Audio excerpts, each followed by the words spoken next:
유명한 종교개혁자인 마틴 루터는 종교개혁 말기에 굉장히 심한 스트레스를 받았습니다. 그래서 이 종교개혁이 진전이 없자 이제 모든 것을 내가 다 포기하고 그만하고 싶은 유혹을 받게 되었어요.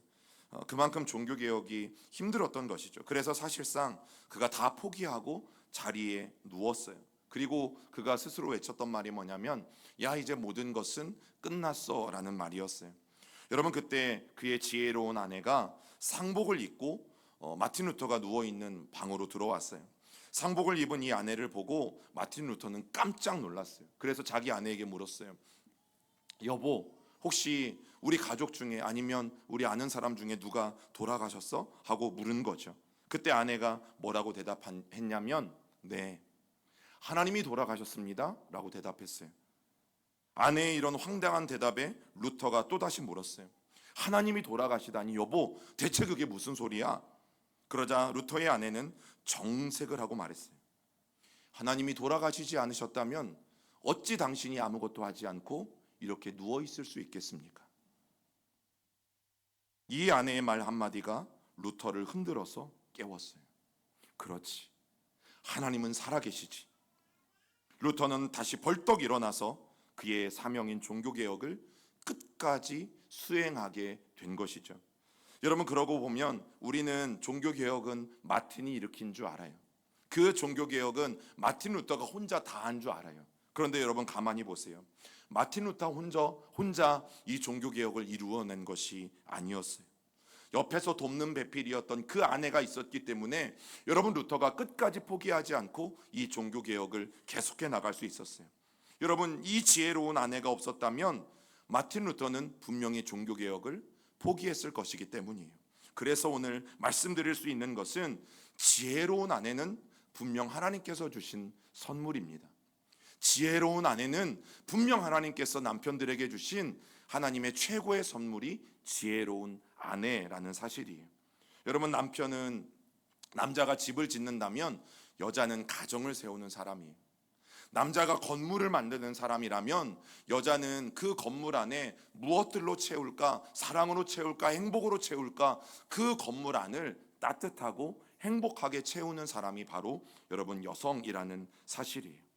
오늘 성경 말씀을 통해서 그 아내는 어떤 모습이어야 할까? 여러분, 하나님의 주례사는 계속해서 오늘 신부에게로 이어지고 있습니다. 여러분, 첫 번째, 그 여자는 남편을 돕는 배필로 지어졌다라는 사실이. 여러분, 여성들은 꼭 기억하셔야 돼요. 나는 남편을 돕는 배필이라는 사실. 우리 창세기 2장 18절 같이 읽어볼까요? 여호와 하나님이 이르시되 사람이 혼자 사는 것이 좋지 아니하니 내가 그를 위하여 돕는 배필을 지으리라 하시니라. 여러분, 이 돕는 배필 안에는 중요한 두 가지 의미가 담겨져 있어요. 첫 번째는 남편의 인생이 절대 여자 없이 혼자서는 완성될 수 없다라는 뜻이에요. 남자가 아무리 잘났고 뛰어나도 여러분, 그 남자는 절대 스스로 자신의 인생을 완성할 수 없다. 반드시 옆에서 돕는 배필인 여자가 있어야 된다라는 것을 성경은 우리에게 말해주는 것이고, 두 번째는 여자도 마찬가지. 여자 또한 남편과 함께하지 않고서는 여자의 인생 스스로를 스스로 완성시킬 수 없음을 분명히 말해주는 단어가 돕는 배필이에요. 아내는 남편을 돕는 배필이기 때문에 여러분, 그 아내가 도울 수 있는 힘을 가지고 남편을 열심히 도울 때에만 남편의 인생도 완성이 되고 여성의 인생도, 아내의 인생도 완성이 되는 놀라운 은혜가 일어나는 거죠. 그러니까 아내가 남편을 도울 때 서로의 인생이 함께 지어져 가는 것입니다.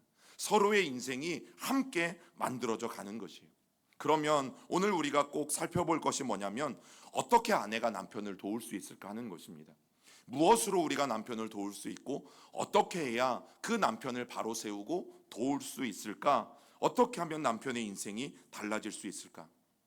여러분, 무엇으로 어떻게 돕느냐에 따라서 남편의 인생이 완전히 달라져요.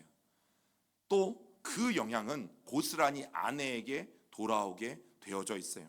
왜냐하면 성경은 오늘 뭘 말해요? 부부는 하나인 것을 말해요. 여러분, 부부는 한 몸인 것에 대해서 성경은 분명하게 우리에게 말해줘요. 그런데 여기에서 정말 중요한 부분이 있어요. 내가 누군가를 돕는다고 할 때 여러분 힘이 있어야 돕지 않겠어요? 그 사람보다 나에게 더 나은 것이 있어야 내가 그 다른 것들을 가지고 그 사람을 도울 수 있지 않겠어요? 여러분, 그래서 여자는 돕는 배필이기 때문에 가장 먼저 중요한 것, 말씀으로 여러분들을 채우셔야 돼요. 여성들이요, 하나님의 말씀으로 가장 먼저 내 안에 채워야 돼요. 그래야지만 우리는 남자를 도울 수 있고, 그래야지만 아내들은 남편들을 비로소 도울 수 있어요.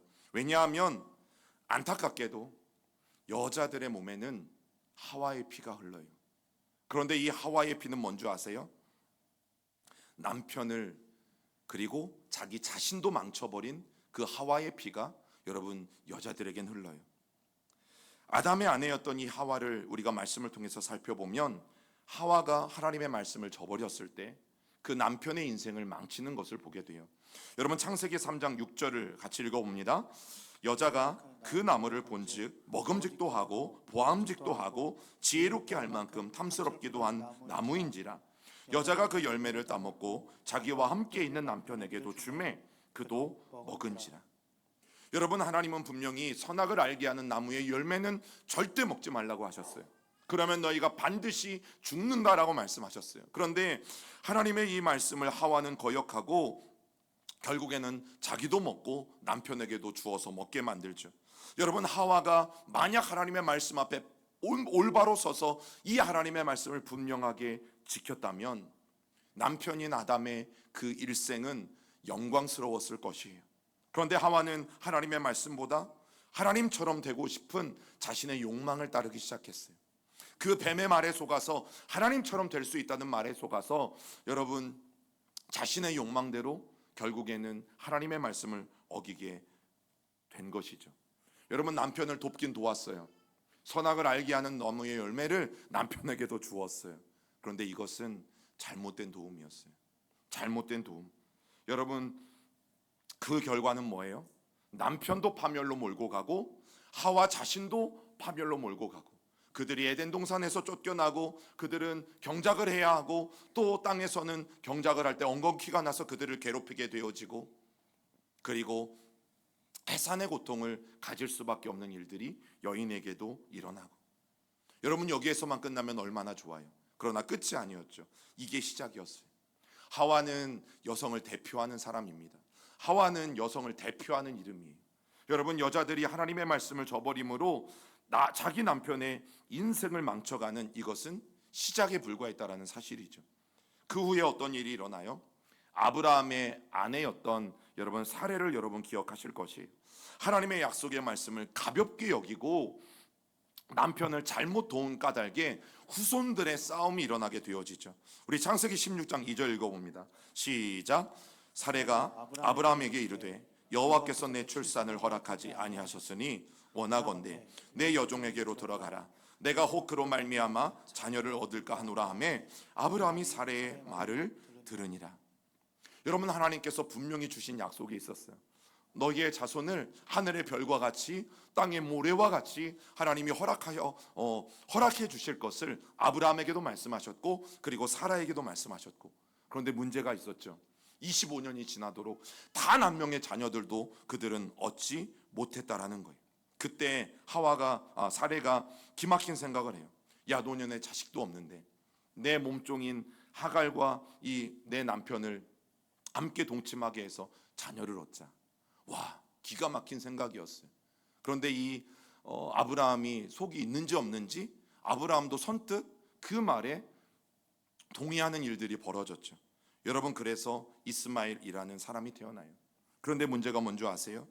사레의 몸종이었던 이 하갈의 몸에서 태어난 이스마엘의 후손들, 그리고 나중에 하나님이 약속을 지키셔서 사레의 몸에서 태어난 이삭의 후예들, 여러분 다시 말하면 지금으로 따지면요, 이스라엘 사람들과 아랍 사람들이에요. 그들이 여전히 뭐 하고 있어요? 싸우고 있어요. 그들은 여전히 험하게 싸워가고 있어요. 서로를 죽이고 또 보복하면서 여러분 그렇게 싸워가고 있어요. 사레가 하나님의 약속과 말씀을 신뢰하지 못한 결과는 여러분 그 후세들에게 엄청난 결과로 나타났어요. 물론 사레는 이런 어마어마한 일들이 일어날 줄을 몰랐을 것이죠. 여러분, 심지어 북이스라엘의 아합의 왕의 아내였던 이세벨은 어떻게 했어요? 그는 철저히 자기 욕망으로만 살았던 사람이고 자기 욕망으로만 남편을 돕다가 결국에는 큰 낭패를 본 여인이 이세벨이라는 여인이에요. 여러분, 남편이 너무너무 포도원을 갖고 싶었어요.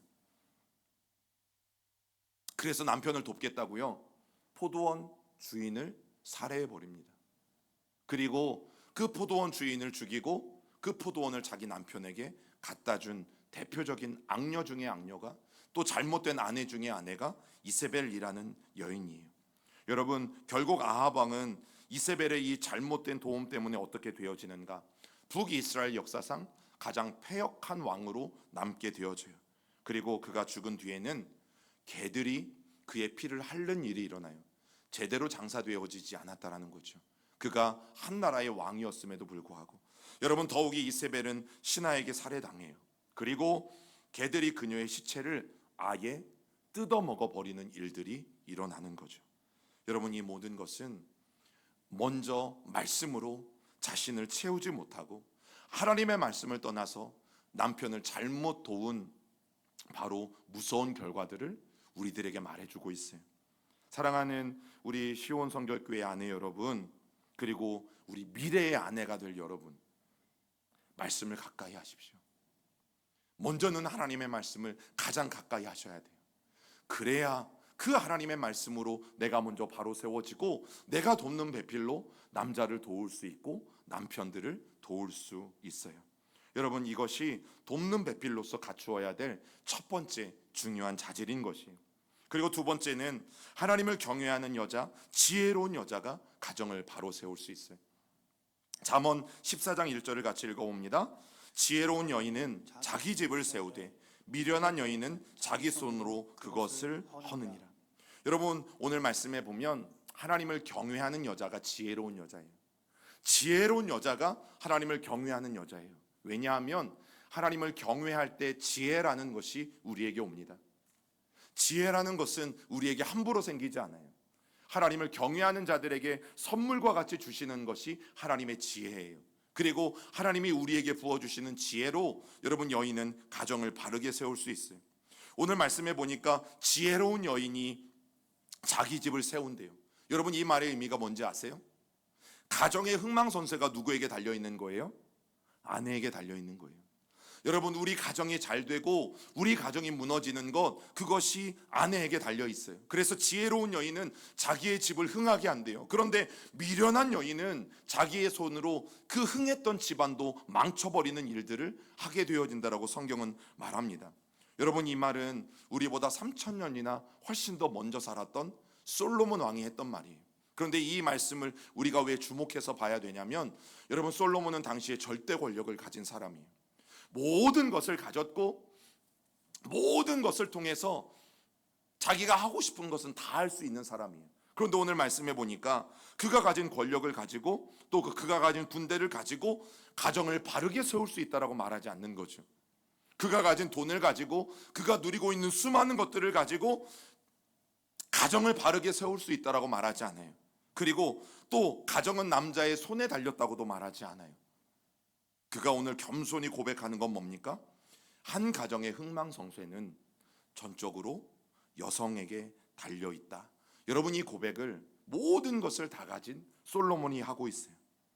그것도 지혜로운 여인, 하나님을 경외하는 여인만이 가정을 흥하게 한다라고 고백하는 거죠. 왜냐하면 돕는 배필인 여자의 바른 도움이 없으면 여러분, 절대 남자는 혼자 설 수 없다라고 배웠잖아요.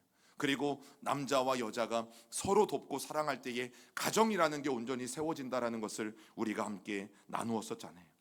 여러분, 솔로몬도 한때 수치스러웠던 시절이 있었어요. 마치 누가복음에 나오는 돌아온 탕자와 같이 여러분, 솔로몬이 후궁만 700명이었고 그가 함께했던 그 1,300명이었어요. 자기의 정실을 제외한, 첫 번째 아내를 제외한 또 다른 여인들이 1,000명이나 있었던 사람이 바로 솔로몬이었어요. 그 여인들 중에는 이웃나라의 공주도 있었고 절세미인도 있었을 것이고 또 지성이 출중한 여인들도 분명히 있었을 것이에요. 그런데 이 고백을 보면 그런 여인들이 아무리 많아도 가정을 바르게 세울 수 없었다라는 고백을 솔로몬은 지금 하고 있는 거예요. 내가 1000명이나 되는 수많은 여인들과 그렇게 살아봤지만, 그러나 그 중에 어떤 여인도 가정을 바르게 세울 수 있는 여인은 없었다. 누구를 제외하고? 하나님을 경외하고 하나님의 경외함 때문에 지혜로움을 갖고 있는 여인, 그 여인 말고는 아무도 하나님의 가정을 바르게 세울 수 있는 여인은 없었다라는 고백을 오늘 하고 있는 거죠. 여러분, 솔로몬은 그 어둠의 오랜 세월을 거친 후에 지나고 나서야 알았어요. 오직 지혜로운 여자만이 가정을 바로 세울 수 있다. 여러분, 왜 하나님을 경외하는 여자가 하나님의 가정을 바르게 세울 수 있습니까? 왜 지혜로운 여자만 여러분 그 가정을 바르게 세울 수 있습니까? 오늘 잠언 31장 30절 31절이 이렇게 말하죠. 같이 읽어봅니다. 고운 것도 거짓되고 아름다운 것도 헛되나 오직 여호와를 경외하는 여자는 칭찬을 받을 것이라. 그 손의 열매가 그에게로 돌아갈 것이요 그 행한 일로 말미암아 성문에서 칭찬을 받으리라. 왜 그런 줄 아십니까? 여호와를 경외하는 여자는 하와처럼 아니면 사례처럼 하나님의 말씀을 무시하지 않을 것이기 때문이에요. 남편에게 무엇을 하든 자녀들에게 무엇을 하든 오직 하나님의 말씀이 기준이 되어서 남편을 세워가고 또 자기 자녀들을 양육할 것이기 때문이에요. 그래서 여호와를 경외하는 여자는 오늘 성경에 뭐라고 말합니까? 칭찬을 받는데요. 심지어는 성문에서도 칭찬을 받는데요. 여러분, 고대 근동의 이 성문은 재판정도 있었고 또 많은 사람들이 오가는 곳이었고 또 많은 소식들이 오가는 굉장히 중요한 곳이 성문이었어요. 이 성문 앞에서 모든 소문이 퍼져나가요. 모든 소식들이 퍼져나가요. 그만큼 고대 근동의 이 성경시대의 성문은 그만큼 중요한 곳이었어요. 그런데 그 성문에서 칭찬을 받는다라는 뭐예요? 받는다라는 그 뜻은 뭐예요? 여러분, 그만큼 그 여인의 행실이 온 도성 안에 퍼지게 되어진다는 거죠. 그렇게 하나님을 경외하고 지혜로운 여인이 온 도성 안에 하나님의 칭찬을 받게 되어진다는 거죠. 여러분, 또 이세벨처럼 자신의 욕심대로 남편을 잘못 돕지 않을 것을 하나님은 아시기 때문이에요. 그렇기 때문에 여호와를 경외하는 여자는 가정을 바로 세울 수 있어요. 그리고 여호와를 경외하는 여인은 가정을 바로 세울 뿐만 아니라 하나님은 그냥 두시지 않고 그 여인이 온 도성 안에 칭찬받는 여인으로 세워가실 것을 여러분 분명히 우리에게 약속해 주고 계세요. 사랑하는 하니까 좀 그러네요. 왜냐하면 그냥 우리 시온교회 아내들이요, 괜히 오해할 수 있으니까 우리 시온교회 아내 여러분, 제가 사랑하는 아내는 한 명입니다. 제가 사랑하는 아내는 한 명이고, 자, 우리 시온교회의 아내들이요, 우리가 하나님을 경외하는 여자만이 남편을 바르게 도울 수 있어요. 왜냐하면 그에게는 지혜가 있기 때문입니다. 그 아내들에게는 지혜가 있기 때문에 그 아내들만 가정을 바로 세워갈 수 있어요. 그래서 여러분, 하나님을 경외하는 아내가 되십시오. 남편이 하나님을 경외하게 될 것입니다. 지혜로운 아내가 되십시오. 여러분들의 자녀들이 그 어머니의 모습을 보고 여러분 온전히 서게 될 것이에요. 그리고 하나님을 경외하고 지혜로운 아내가 되십시오. 그때에 분명히 여러분들의 가정은 바르게 세워질 거예요. 그리고 마지막 세 번째는, 여자는 아내가 되는 것이 하나님의 창조 섭리라는 사실이. 여러분, 혼자 사는 것이 하나님의 부르심이 아닌 이상, 즉 쉬운 표현으로 독신의 은사가 아닌 이상, 여자는 아내가 되는 것이 하나님의 뜻이. 우리 창세기 2장 23절을 같이 읽어봅니다. 시작. 아담이 이르되 이는 내 뼈 중에 뼈요 살 중에 살이라. 이것을 남자에게서 취하였은즉 여자라 부르리라 하니라. 여러분, 아담은 하나님이 지어주신 또 다른 사람을 보았어요. 그리고 그 또 다른 사람을 보는 즉시 오늘 뭐라고 불러요? 여자라고 불러요. 이 말의 의미는 아담이 그 또 다른 사람의 이름을 여자라고 지어준 거예요. 하나님이 에덴을 창조하시고 아담을 먼저 만드신 다음에 하나님께서 아담에게 명령하신 굉장히 중요한 사명이 있었죠. 뭐예요? 모든 피조물들의 이름을 아담으로 하여금 짓게 해주셨어요. 그런데 여러분, 이름을 짓는 게 너무너무 힘든 게 뭐냐면 그 대상의 속성이나 아니면 하나님이 만드신 그 피조물들 속에 깃들어 있는 하나님의 섭리를 알고 여러분 이름을 지어 주어야 되거든요. 그렇다면 오늘 하나님께서 모든 피조물들에게 이름을 지어줄 것을 명령하셨어요. 하나님이 명령하셨다면 하나님은 아담에게 필요한 능력도 주신 것을 여러분 우리는 반드시 기억해야 돼요. 그 능력을 가지고 아담은 자기에게 오는 비슷한 것 같지만 또 다른 그 한 사람의 이름을 뭐라고 지어준 거예요? 여자라고 지어준 거예요. 그런데 흥미로운 게 뭔지 아세요? 여자를 히브리어로 이시아라고 해요. 이시아. 그런데 이 이시아라는 말에는 여자라는 말과 아내라는 말이 같이 있어요. 이시아라고 부를 때, 이시아라고 그 사람의 이름을 지어줬을 때 여자인 동시에 아내인 거예요. 여러분, 아담은 뭘 안 거예요? 하나님의 이 오묘한 창조 섭리 가운데 여자가 아내가 되는 것이 하나님의 창조의 섭리라는 것을 여러분 아담은 꿰뚫어 보고 있는 것이죠. 특별한 하나님의 부르심이어서 여러분 여인들이 혼자 사는 경우가 있어요. 또 혼자 사는 남자들도 있어요. 여러분 그런 경우가 아닌 이상 여성의 참된 행복은 아내의 자리를 지키는 데서 와요. 여자의 진짜 행복은 여성들이 아내의 자리를 분명하게 지키는 데서 와요. 여러분 오늘날 여자들도 어때요? 다 경제활동을 하잖아요. 같이 일하잖아요. 심지어 남자들보다 뛰어난 여자들도 너무너무 많은 세상이 되어져 버렸어요. 여러분 그리스도인으로서 우리를 부르신 이 세상에 나가서 우리가 열심히 사역하고 봉사하는 것 하셔야 돼요. 하셔야 돼요. 하나님이 나에게 은사를 주셨고 재능을 주셨고 하나님이 세상 속으로 여성들을 부르시는데 여러분 내 재능을 썩히고 가만히 집안에만 앉아 있는 것은 절대 하나님의 방법도 아니고 하나님의 뜻도 아닌 것을 아셔야 돼요. 사회가 여러분들을 부를 때 여러분 열심히 가서 일하세요. 여러분들에게 주신 모든 재능들을 가지고 사회를 위해서든 여러분 교회를 위해서든 아름답게 그것들을 사용하세요. 업적을 쌓을 수 있다면 힘껏 여러분들 업적을 쌓는 일들도 하실 수 있기를 저는 부탁을 드려요. 그런데 어떤 경우라도 아내의 자리를 넘어서지는 말아야 되는 거죠. 아내에게는 아내의 자리가 있어요. 남편에게는 남편의 자리가 있고, 그런데 그 아내의 자리를 넘어서는 일은 하지 말아야 돼요. 아내의 자리를 정확하게 지키면서 여러분들이 할 수 있는 일들을 해 나가라는 뜻이에요. 그렇게 할 때만 여러분 남편과 함께 아내들이 행복할 수 있어요. 그렇게 남편과 아내 부부가 행복해지면 그 행복이 유산이 되어서 고스란히 여러분들의 자녀들에게 흘러 들어갈 수밖에 없다라는 사실이에요. 우리 시온교회 아내 되신 여러분들, 정말 여러분들이 남편들을 사랑하고 또 정말 남편을 바르게 돕는 이 돕는 배필이 되길 원한다면, 그리고 우리의 가정이 온전히 세워지길 원한다면 가장 먼저 진정 하나님을 경외하는 여인이 되십시오.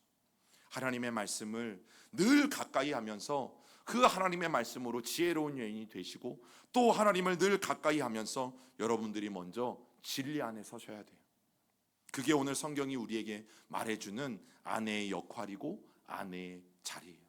아내들아, 너희가 먼저 하나님을 경외해라. 그리고 너희가 먼저 진리 안에 서며 너희가 먼저 하나님의 말씀 안에 서라. 왜냐하면 아내가 바로 서야지만 남편은 한평생 청렴할 수 있어요. 그리고 의로울 수 있어요. 여러분 아내가 하나님 앞에 먼저 바로 설 때 언제나 여러분들의 남편들이 정도를 걸어갈 수 있음을 여러분 기억하셔야 돼요. 또 어떤 면에서는 같이 이제 사회 활동도 하고 경제 활동들을 하다 보니까 여러분 아내가 돈을 더 많이 버는 경우도 있고요.